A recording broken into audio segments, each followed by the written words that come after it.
Everyone, कैसे हैं आप सब। और मैं भी बहुत अच्छी हूँ और फिर से हाजिर हूँ और एक नए वीडियो के साथ। मैं मून के लिए टिफ़िन बना रही हूँ, स्कूल जाएगी वो। और यहाँ पर जो मिल्क है इसको भी मैंने गर्म कर लिया है। और सुबह सुबह ना बहुत ज़्यादा हड़बड़ाहट रहती है काम का।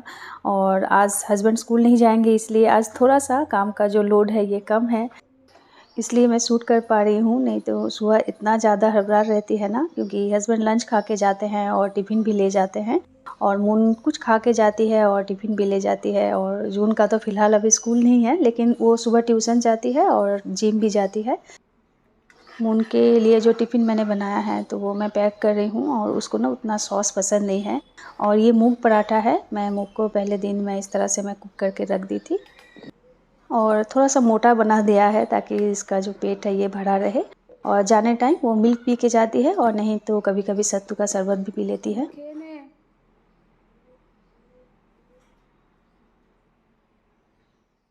आज क्योंकि हस्बैंड का स्कूल नहीं है ना, तो जो लंच है ये मैं धीरे धीरे बनाऊंगी। और जिस दिन लंच का इस तरह से हड़बड़ाहट नहीं रहता है तो एक्स्ट्रा जो भी काम है मैं उस दिन के लिए मैं चूज़ कर लेती हूँ। और आज सोच रही हूँ ना, मैं पूजा घर का जो डीप क्लीन है ये मैं करूँगी।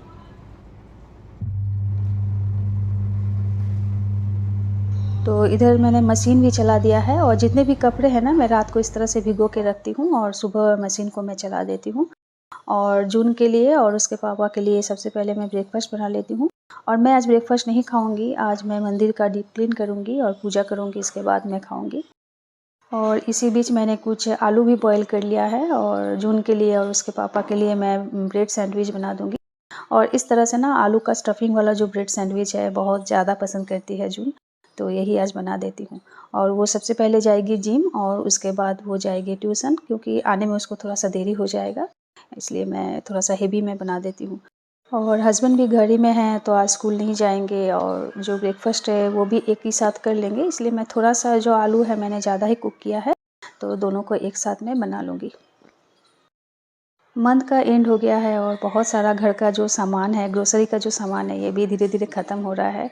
तो मैं उनको बोली हूँ कि आज घर में हैं तो ये थोड़ा बहुत जो भी सामान है ये सब ला दीजिए। और आज वो घर में हैं तो वो उनको उधर बस में छोड़ के और जून को भी उधर जिम में छोड़ देंगे। और उसके बाद कुछ सामान है वो जो लेके आएंगे। तो इसलिए जो ब्रेकफास्ट है मैं एक ही साथ बना रही हूँ, ताकि एक साथ तीनों खा के निकल जाए। और आने में थोड़ा सा उनको देरी होगा, तो इसलिए मैं थोड़ा सा हेवी ब्रेकफास्ट एक साथ में बना रही हूँ। सैंडविच बनाने में ना ये सब ब्रेड एकदम परफेक्ट होती है, और इसका जो साइज़ है ना बहुत बड़ा बड़ा होता है, और ये एकदम परफेक्ट वाला साइज़ है सैंडविच के लिए। और साइड वाला जो ब्राउन एरिया है ना, मैं उसको कट नहीं करती हूँ। बहुत सारे ऐसे हैं जो सैंडविच बनाते टाइम ये सब कट कर देते हैं, लेकिन मुझे रखना अच्छा लगता है। और अगर इसको कट कर दूँगी फिर इसको रखूँगी कहाँ, अब वो कौन खाएगा, और मुझे खाना फेंकना अच्छा नहीं लगता है, तो इसीलिए। तो चलिए, दोनों फ़िलहाल मैंने बना लिया है। और मैं थोड़ा सा ऑयल देके, मैं ज़्यादा ऑयल नहीं दूँगी, थोड़ा सा ऑयल देके मैं इसको बस थोड़ा सा सेक लूँगी। और ऐसे सैंडविच जो आलू वाला जो सैंडविच है ना, इसको इस तरह से बेसन में डुबो के, मतलब बेसन का जो बैटर होता है उसमें डुबो के भी फ्राई करने से अच्छा लगता है। लेकिन मैं इतना अनहेल्दी टाइप का मैं नहीं बनाऊँगी, बस सिंपल सा थोड़ा सा मैंने ऑयल स्प्रिंकल कर दिया है और इसी से मैं बना लूँगी। और इस तरह से ना हल्का हल्का सिका हुआ अच्छा लगता है खाने में। और अंदर चीज़ है, और चीज़ के चलते ये अंदर नेचुरली जूसी रहती है और अच्छा लगता है खाने में। तो चलिए, दोनों जो सैंडविच है ये रेडी हो गया है, और दोनों के लिए सफिशिएंट होगा। और चाय भी उधर रेडी है, मैं चाय भी दे दूँगी, तो दोनों को मैं सर्व कर देती हूँ।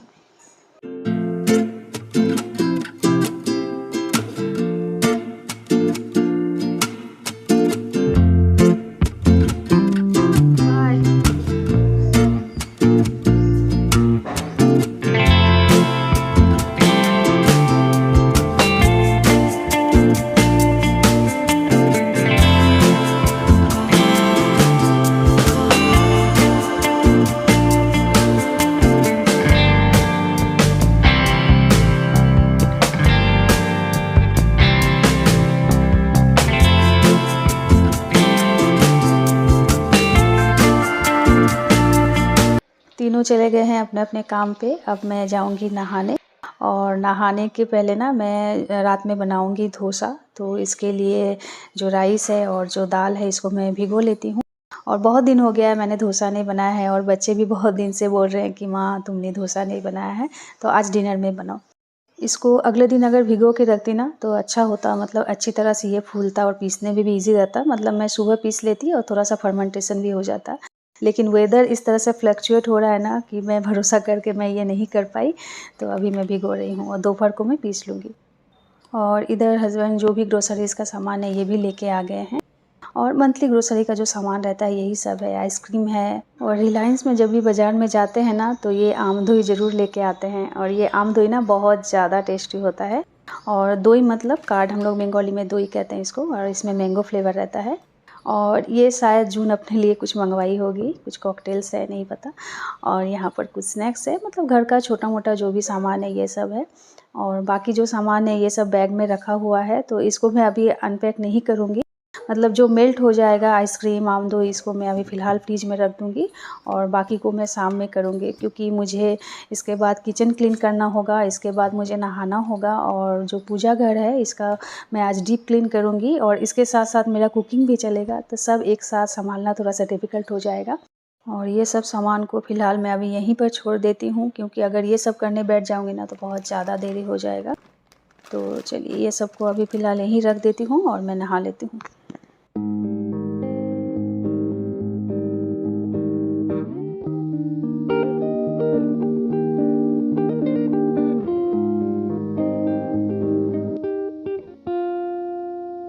ऐसे तो मैं जब भी पूजा घर की डीप क्लीन करती हूँ तो मैं थर्सडे का दिन ही चूज़ करती हूँ, लेकिन आज मुझे थोड़ा-सा फ्री टाइम मिला है, और क्योंकि लंच का उतना हड़बड़ाहट नहीं है तो इसलिए ना मैं आज ही कर रही हूँ, और आज मंगलवार है।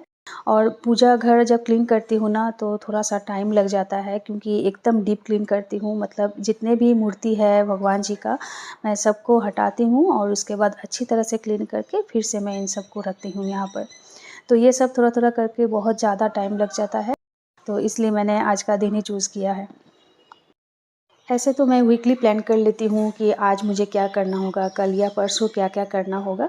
लेकिन कभी-कभी इधर-उधर हो भी जाता है, मतलब अपने हिसाब से, अपने मतलब टाइम के हिसाब से जो भी काम है ये सब एडजस्ट करना पड़ता है। और मुझे लगता है ये सब ज़रूरी भी होता है, क्योंकि जो ये सब छोटी-मोटी काम है ना, ख़ासकर क्लीनिंग का जो काम है ये सब तो ज़रूर करना पड़ता है। और पूजा घर के लिए मैं ये जो दोनों चीज़ ये मैं अलग से रखती हूँ, एक है कॉलिन और एक है लिक्विड जो डिश सोप है, इसको मैंने अलग से रखा हुआ है, और इससे मैं जो फ्लोर है इसको मैं क्लीन करती हूँ। और कॉलिन से ना बहुत ही अच्छी तरह से ये क्लीन हो जाती है, और मैं आपको रिकमेंड करूँगी, अगर आप पूजा घर बना रहे हैं ना तो जो वॉल होगा इसको आप ज़रूर टाइल्स का बनाइए, मतलब नॉर्मल जो दीवार होता है इस तरह से नहीं बनाएँ।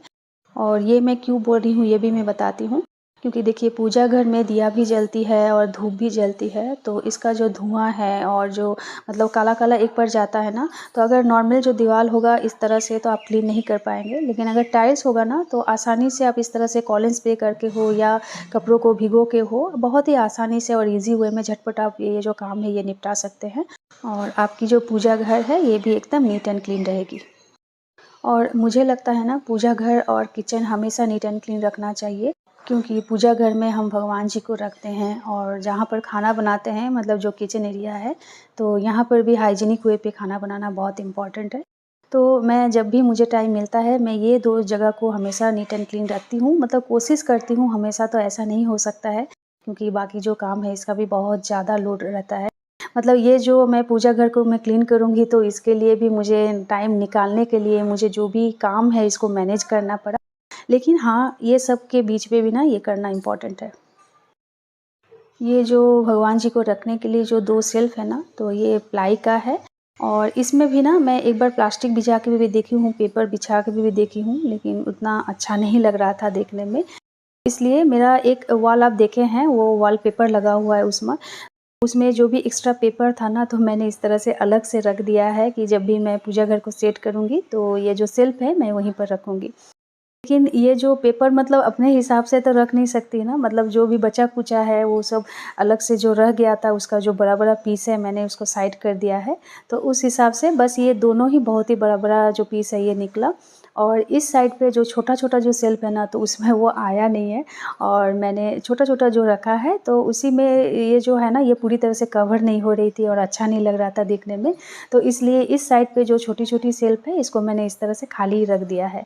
लेकिन इससे प्रॉब्लम क्या हो गई है, क्योंकि ये वाइट है तो इसमें ना जो भी स्टेन है बहुत जल्दी पकड़ लेती है। तो मैं छोटा-छोटा मेरा जो भी था पेपर मैंने उसको ढूँढ के निकाला है, तो देख रही हूँ अगर इसमें आ जाए तो फिट में तो आज मैं बिछा दूँगी। और इस साइड पे मैंने, क्योंकि ये वाला जो पेपर है ना ये बिछा के रखा है, तो इसमें उतना स्टेन नहीं आया, ये छोटी-छोटी शेल्फ में जितनी तरह से आ गई है। अब क्या करें, है नहीं तो इसी में काम चलाना पड़ेगा। और ऐसे भी ना अगर नॉर्मल सा जो पेपर है प्लास्टिक है, इसको मैं अगर बिछा दूँगी तो ये एकदम भी अच्छा नहीं लग रहा था देखने में, तो मैंने नहीं बिछाया। और ये देखिए ये छोटा-छोटा पतला-पतला ना मैंने इस तरह से शीट काट के रखा है।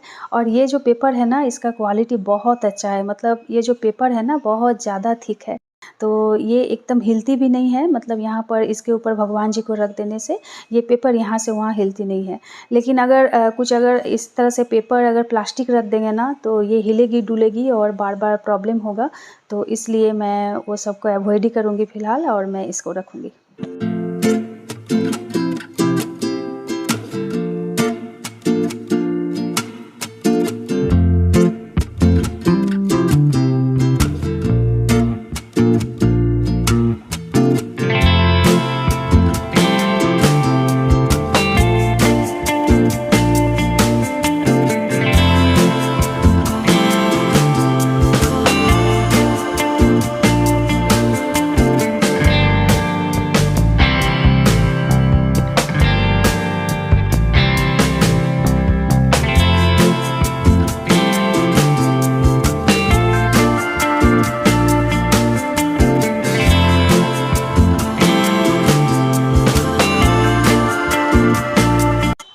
मेरे ना बहुत सारे सब्सक्राइबर्स पूछ रहे थे कि ये जो शंख है, हम लोग शंख तो वाइट कलर का देखे हैं, ये ब्राउन कलर का शंख आप कहाँ से लाए हैं? तो ये जो शंख है ना, ये मिट्टी का शंख है और बहुत पुराना है।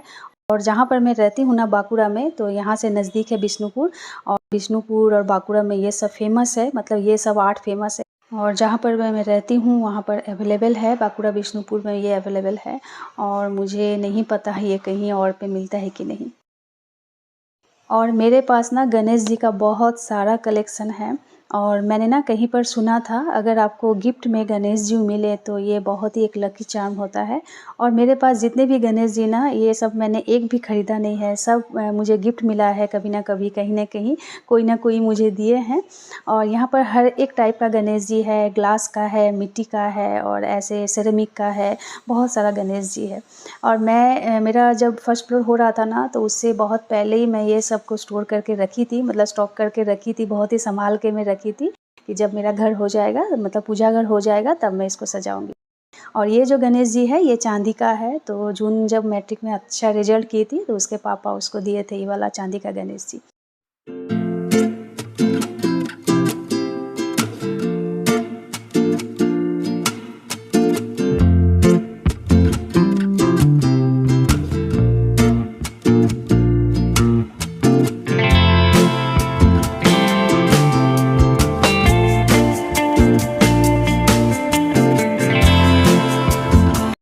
जितने भी शेल्फ है इसको अच्छी तरह से क्लीन करके पेपर बिछा के जितने भी भगवान जी है इनको मैंने सेट कर दिया है।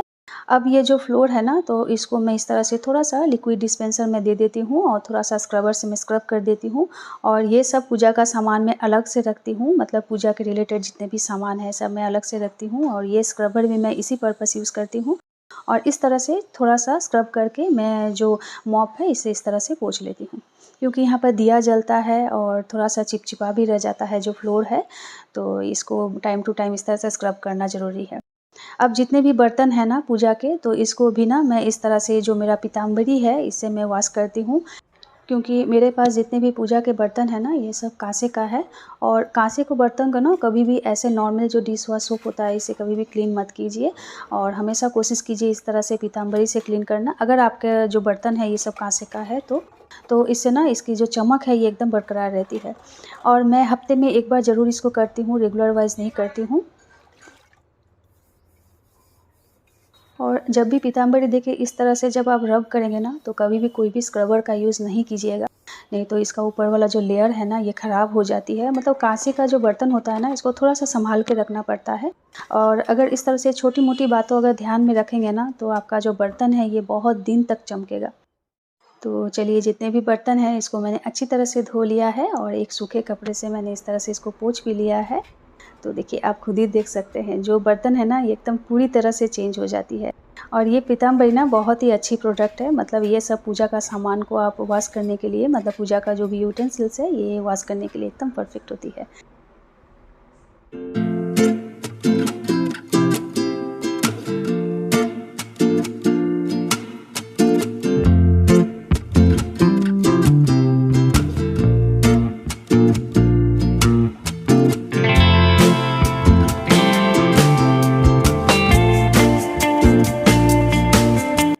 इसी बीच मैं छत पे भी गई थी और जितने भी फूल है ये सबको मैं तोड़ के लाई हूँ। और फ्रेश फूल से पूजा करना बहुत ही अच्छा लगता है और मेरे छत पे ना बहुत सारा पूजा का फूल मिल जाता है।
तो चलिए मेरा पूजा घर एकदम नीट एंड क्लीन हो गई है। अब मैं पूजा कर लेती हूँ और देखते देखते 2 बज गया है। अब मैं दौड़ते दौड़ते जाऊँगी मून को लाने के लिए स्टैंड से, क्योंकि स्कूल का छुट्टी होने का टाइम हो गया है। और आशा करती हूँ मेरा ये छोटा सा वीडियो आपको अच्छा लगा। तो चलिए बहुत जल्दी मिलती हूँ नेक्स्ट वीडियो में, तब तक खुश रहिए और भगवान आप सबकी मनोकामना पूरी करे। आप लोग भी बहुत ही हेल्दी रहिए, हैप्पी रहिए और हाँ अपना ख्याल रखिए। Bye bye, take care.